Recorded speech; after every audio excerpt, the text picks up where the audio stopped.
क्यों है? अस्सलाम वालेकुम नाज़रीन, मैं हूं एजाज अहमद और आप मेरा प्रोग्राम देख रहे हैं व्यूज़ ऑन न्यूज़। नाज़रीन, वो कहते हैं ना कि आदमी अपनी ज़िद पर अड़ जाए तो उसके अपने लिए मसाइल पैदा होते हैं।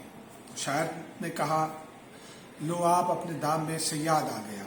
मुस्लिम लीग नून के साथ भी कुछ ऐसा ही हो रहा है।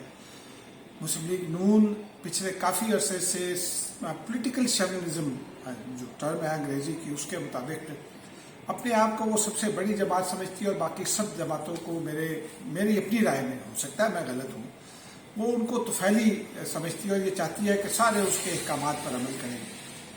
जमहूरियत का बहुत राग अलापते हैं और जमहूरियत का राग अलापने के साथ साथ वो ये भी कहते हैं कि जी वोट को इज्जत दो, और वोट को वो अपने वोट के लिए पहले इज्जत मांगते थे, लेकिन अब वो चूंकि मरियम नवाज साहब कह चुकी हैं कि जी वो चाहती हैं इमरान खान 5 साल मुद्दत पूरी करें और बुज़दार भी 5 साल मुद्दत पूरी करें, और इस बात का वो कोई जवाब नहीं देती कि फिर अगर यही करना था तो पीपल्स पार्टी पर इस्तीफ़ों की शर्त क्यों आयद की गई। ये एक अहम सवाल है, लेकिन अब आहिस्ता आहिस्ता चीज़ें खुलने लगी हैं। गुज़िश्ता रोज़ मिफ्ता इस्माइल साहब ने ये मुतालबा दाग दिया इलेक्शन कमीशन से। हालांकि इस इलेक्शन कमीशन में जिसकी कुर्बत यूँ समझिए कि नवाज फैमिली के साथ ज़्यादा है, ताहम उसने बहुत इंडिपेंडेंस का मुजाहरा किया। डस्का का इलेक्शन हो, NA 249 का इलेक्शन हो या किसी भी जगह, चीफ इलेक्शन कमिश्नर ने बहुत धड़ल्ले से अपने इख्तियारात इस्तेमाल किए और ये शैबा नहीं आने दिया कि इलेक्शन कमीशन किसी एक पार्टी की हिमायत कर रहा है।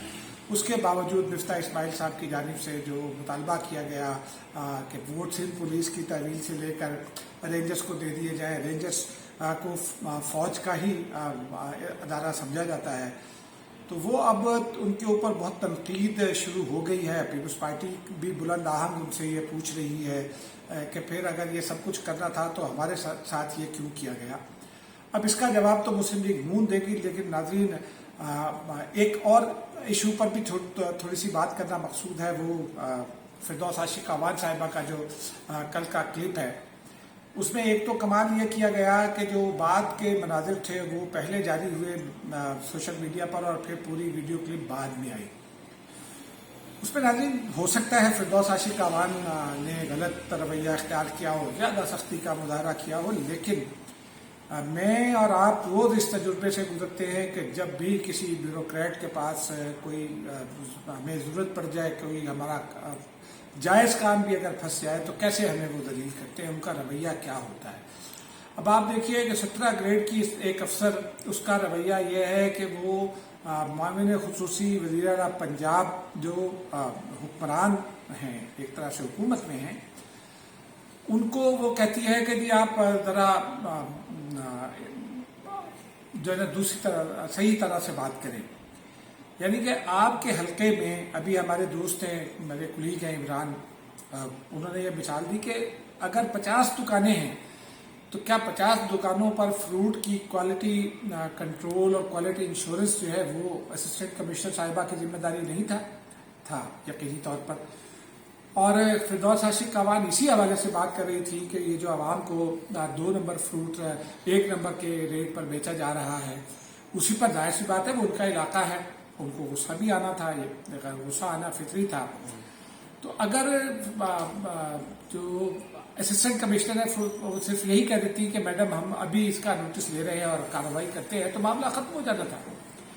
लेकिन अब आप अलमिया देखें, हमारे यहाँ के ये जो बरतानवी दौरे हुकूमत की ब्यूरोक्रेसी है हमारे पास, बरतानवी राज ने तो ये ब्यूरोक्रेसी की तरबियत आवाम को महकूम रखने के लिए की थी, लेकिन हमने उसको उसी तरह चलने दिया और अब आवाम की कहीं कोई सुनवाई नहीं है। सियासतदान पॉलिसी बनाता है, आप आइन किससे बनाया? सियासतदान ने। मुल्क किससे बनाया? सियासतदान ने। अदारे किससे बनाए? सियासतदान ने। लेकिन उस सियासतदान की अपनी कोई से नहीं है। वो जो हम कहते हैं ना हुक्मरान अशराफिया या हुक्मरान तबका, सारे सियासतदान उसमें नहीं आते। चंद सियासतदान उसमें आते हैं जो टॉप लेवल पर पहुंच जाते हैं, यानी सदर हो गया, वजीर आजम हो गया, वजीर खारजा हो गया, वजीर दाखिला हो गया। बाकी जो है वो बस मौका मिलने पर ही और वो प्राइम मिनिस्टर की खुशनुदी तक ही या वज़ीर आला की खुशनुदी तक ही अपने ओहदे पर होते हैं। अमेरिका की तरह वो मुस्तकिल नहीं होते, इसलिए उनकी कोई वक़्त भी नहीं समझी जाती। और फिरदौस आशिक आवान के पीछे और बुनियादी तौर पर हम आदी हैं ताकतवर के सामने दस्ते निगू होने के, सर झुकाने के। तो हमारी एक बड़ी जो दानिश्वर तबका है वो भी, और जो लेफ्ट के लोग हैं या लिबरल्स हैं वो भी सिर्फ सियासी मुखालफत में। मैं कोई इमरान खान का हामी नहीं हूँ, नाकिद हूँ पीटीआई का, लेकिन इस सियासी मुखालफत में वो उस एसी के साथ खड़े हुए जिसने अपने कोड ऑफ सर्विस की वायलेशन की, उसने जवाब दिया अपने सुपीरियर को और वहाँ से ड्यूटी छोड़कर चली गई। और फिर चीफ सेक्रेटरी पंजाब, आप मुझे बताइए कि क्या वो सियासतदान हैं? वो बयान जारी करते हैं, टिकट जारी करते हैं। किसने उनको ये इजाज़त दी कि वो टिकट जारी करके हुकूमत की बदनामी का बायस बने? वो एक सूबे के वज़ीर के चीफ सेक्रेटरी हैं, उन्हें अपनी ब्यूरोक्रेसी को ज़रूर प्रोटेक्ट करना चाहिए जहाँ उसके साथ ज़्यादती हो रही हो। लेकिन अगर ब्यूरोक्रेट ना है लोग, वो अपने इलाके में अपने जो कलम रॉ उसकी होती है उस पर अगर वो रमज़ान बाजार में भी ढंग का फ्रूट जो है उसके क्वालिटी कंट्रोल इंश्योर नहीं कर सकता, तो फिर उसके साथ क्या किया जाए। नाज़रीन, ये चूँकि आज के गर्म मौजूद थे तो मैंने कहा कि थोड़ी सी इस पर बात कर लें। असल मकसद मेरा एक और ख़बर पर बात करना है। नाज़रीन, ख़बर ये है कि सऊदी अरब में पाकिस्तानी सफारत खाने में जो करप्शन की कहानी सामने आई है उसकी कुछ तफसीलात मैंने हासिल की हैं। तफसीलात बड़ी होशरुबा भी हैं। एक तो जो सऊदी अरब में मुकीम पाकिस्तानी हैं उनसे जब बात हुई कुछ लोगों से, और फिर सफारत खाने के अंदर के कुछ लोगों से भी जब बात हुई तो वो ये कहते हैं कि वो बहुत ही ख़राब सूरत हाल है और दुनिया भर में पाकिस्तान के सफारत खानों में के बारे में इसी तरह के रवैये और इसी तरह की शिकायत सामने आती हैं। एक लफ्ज़ इस्तेमाल किया, एक्सटॉर्शन, यानी कि भत्ता। कुछ लोगों का ये कहना है कि ये हमारी एम्बेसीज पाकिस्तानियों से ही भत्ता वसूली करती हैं ज़बरदस्ती। अब जो इस इजमाल की तफसील आई है जिसकी बिना पर प्राइम मिनिस्टर पाकिस्तान ने एक्शन लिया, बहुत वेलकम एक्शन है, बहुत जितना इसकी तारीफ की जाए कम है। वो एक खातून से शुरू हुआ, एक खातून के साथ जो सलूक हुआ पाकिस्तानी सफारत खाने की इमारत के अंदर। अब तफसीलात इसकी जो अब तक मेरे पास आई हैं उसमें ये बताया गया है कि जो पाकिस्तानी सफ़ीर थे अली एजाज साहब, वो कोई ज़्यादा तवज्जो नहीं दिया करते थे इन मामलात पर। अली एजाज साहब अमेरिका सुधारे हुए थे, छुट्टियों पर गए हुए थे, निजी दौरे पर अमेरिका गए हुए थे, और हेड ऑफ चांसरी जीशान नाम उनका बताया गया, मैं उनको ज़ाती तौर पर नहीं जानता। वो जब मामला देख रहे थे, चार्ज दी अफेयर भी होते हैं तो जाहिर सी बात है कि जो चार्ज दी अफेयर है वही देखेगा। एक पाकिस्तानी खातून जिनके जो सऊदी अरब में मुकीम है और जिनके पासपोर्ट की मुद्दत ख़त्म हो गई थी, वो पाकिस्तानी सफारत खाने पहुंची और उन्होंने एक तरफा ट्रैवल डॉक्यूमेंट की दरख्वास्त की। हेड ऑफ चांसरी ने बताया ये गया है, ज़राए ने ये बताया है कि वो खातून के हवाले से उनको बिठाए रखा। तकरीबन कुछ लोग तो 8 घंटे क्लेम करते हैं, लेकिन हो सकता है 8 घंटे ना हो, लेकिन चंद घंटे उनको बिठाए रखा। और उसके बाद उन्होंने अपने कमरे से बाहर निकल खातून को धमकियां देना शुरू कर दी कि वो सऊदी सिक्योरिटी बुला रहे हैं और उस खातून को सिक्योरिटी के हवाले करेंगे। खातून ने शोर डाला कि वो इतने घंटों से यहाँ इंतजार इसलिए कर रही है कि उन्हें सऊदी सिक्योरिटी के हवाले किया जाए, ये पाकिस्तानी सफारत खाना, मुझे वापस पाकिस्तान जाना है, मेरे ट्रैवल डॉक्यूमेंट्स जो हैं वो एक्सपायर हो गए हैं और मुझे वन टाइम एक डॉक्यूमेंट दरकार है जो कानून के मुताबिक है। इस शोर में करीब ही एक पाकिस्तानी फौज के कर्नल थे जो सफारत खाने में ही ड्यूटी पर मामूर थे, उनके कान में आवाज़ पड़ी, वो बाहर आए, उन्होंने मामला देखा और उन्होंने फिर जो हेड ऑफ चांसरी थे उनको थोड़ा सा सख्त सुस्त कहा, कुछ उनको खामोश कराया और उस खातून को रेस्क्यू करा के उन्हें वापस भिजवा दिया। मसला भी शायद उनका हल हुआ या नहीं ये अभी नहीं सामने आई बात। उस खातून ने बाहर निकलकर फिर प्राइम मिनिस्टर पोर्टल पर और माफ़ कीजिएगा, ये पता चल गया कि वो खातून का मसला हल हो गया और वो इस्लामाबाद पहुंच गई और फिर अपने घर पहुंचकर उन्होंने इस सारे वाक़े को रिपोर्ट किया प्राइम मिनिस्टर पोर्टल पर, जहां से प्राइम मिनिस्टर को ये इत्तला मिली और उन्होंने एक्शन लिया। अली एजाज राजा साहब जो सफ़ीर हैं वो अपने मुद्दत सफारत के आखिरी मराहिल में थे वहाँ, اور نئے سفیر بلال اکبر صاحب وہاں پہنچ چکے تھے، انہوں نے ابھی چارج نہیں لیا تھا. تو علی اعجاز صاحب کو فوری طور پر امریکہ سے پاکستان طلب کیا گیا. وہ دوڑے پہنچے. اطلاعات یہ ہے کہ وہ پرائم منسٹر صاحب سے ملے اور انہوں نے کوئی اپنی وضاحت دینے کی کوشش کی، لیکن پرائم منسٹر صاحب نے ان کی وضاحت قبول نہیں کی اور انکوائری کا آرڈر کیا. اس میں علی اعجاز صاحب کو بھی معطل کر دیا گیا.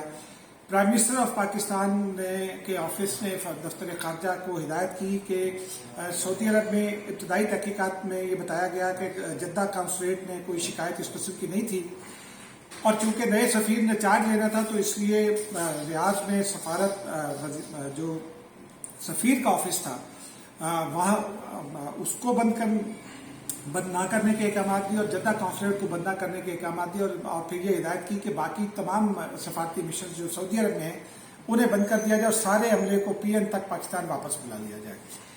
دفتر خارجہ نے اس کے اوپر ایک اعتراض کیا.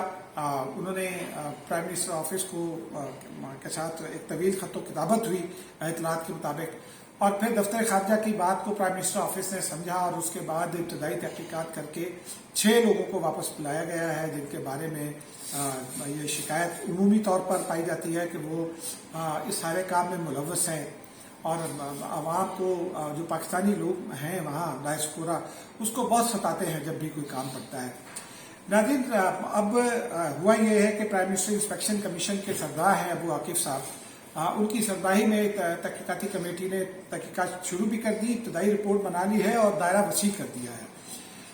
آج کی اطلاع یہ تھی کہ ابو عاقب صاحب کی جانب سے جو ممتاز پاکستانی ہیں، کمیونٹی لیڈر ہیں سعودی عرب میں پاکستان کے، ان کو خطوط ارسال کر دیے گئے ہیں، ان سے مدد مانگی گئی ہے ان تحقیقات کو اپنے انجام تک پہنچانے کے لیے. ان سے کہا گیا ہے کہ وہ بھی اپنے واقعات شیئر کریں اور اگر کچھ اور ایویڈنس ہے تو وہ بھی شیئر کریں. تو اب یہ مرحلہ جاری ہے. وہ 6 افسران پاکستان فوری طور پر پہنچ چکے ہیں. علی اعجاز صاحب بھی پاکستان ہیں اور ان کے یہ بھی ایک اطلاع ہے کہ جو ان کے بااثر دوست سفیر ہیں یا بیوروکریٹ ہیں وہ انہیں بچانے کے لیے سرگرم ہیں، لیکن حتمی طور پر کیا ہوتا ہے یہ تو ابھی نہیں بتایا جا سکتا. لیکن اطلاع یہی ہے کہ وہ 6 کے 6 افسران آ گئے ہیں اور ان کے خلاف سخت انکوائری کی جائے گی. اور پرائم منسٹر نے یہ بھی ہدایت کی ہے کہ کسی کو نہ چھوڑا جائے، جو بھی ملوث ہے اس کے خلاف ضابطے کی کارروائی کی جائے. اگر کسی کے خلاف فوجداری مقدمہ قائم کرنے کی ضرورت ہے تو فوجداری مقدمہ قائم کیا جائے، کسی کے ساتھ ناجائز نہ کیا جائے. لیکن پرائم منسٹر نے یہ واضح ہدایت دے دی ہے کہ اس انکوائری کو اگلے چند ہفتوں میں انجام تک پہنچا کر ضروری کارروائی کی جائے ان بیوروکریٹس کے خلاف جو پاکستانیوں کو ستانے میں ملوث ہیں. اور ناظرین یہی نہیں، پچھلے دن جب گزشتہ سال کووڈ آیا تو پاکستان کے مختلف ملکوں میں موجود پاکستانیوں نے جن سے ہماری واقفیت ہے یا کسی ذریعے سے واقفیت ہے، انہوں نے مجھ سے بھی ذاتی طور پر رابطے کیا اور مدد مانگی، کیونکہ پاکستانی سفارت خانہ ان کی متعلقہ جگہ پر ان کی مدد نہیں کر رہا تھا. تو ہم نے کوشش کی، اسلام آباد کی جو جرنلسٹ کمیونٹی ہے یا جو ڈپلومیٹک کور کا حصہ ہے رپورٹرز، انہوں نے اپنے طور پر مجھ سمیت یہ کوششیں کی اور ان کے مسائل کو حل کروانے میں اپنا کردار ادا کیا. لیکن سوال یہ ہے کہ یہ جو بڑے بڑے مشنز ہیں، یہ جو بھاری تنخواہیں دی جاتی ہیں ڈالرز میں، وہ کیا اس لیے دی جاتی ہیں کہ عوام کو ستایا جائے؟ ناظرین، اب یہ معاملہ اپنے انجام کو پہنچے گا تو ہی علم ہو سکے گا کہ کیا سزا تجویز کی گئی ہے. لیکن دکھ اس بات کا ہے کہ دنیا بھر میں کے سفارت خانے، دنیا کے دیگر ملکوں کے سفارت خانے اپنے شہریوں کے ایک چھوٹے سے چھوٹے مسئلے کو کیٹر کرتے ہیں، لیکن پاکستانی سفارت خانے یا تو پاکستان سے جانے والے اگر کوئی چھوٹی سی بھی غلطی کر بیٹھے تو ان کو دھمکیاں دینے میں ملوث ہوتے ہیں، ایکسٹارشن کی باتیں کرتے ہیں پاکستانی. تو یہ ہمارے لیے نہ صرف دکھ کی بات ہے بلکہ یہ پاکستان کی بدنامی ہے. اس پر حکومت کو سخت ترین ایکشن لینا ہوگا. ناظرین اجازت دیجیے، ملتے ہیں کسی اور ویڈیو میں. خدا حافظ.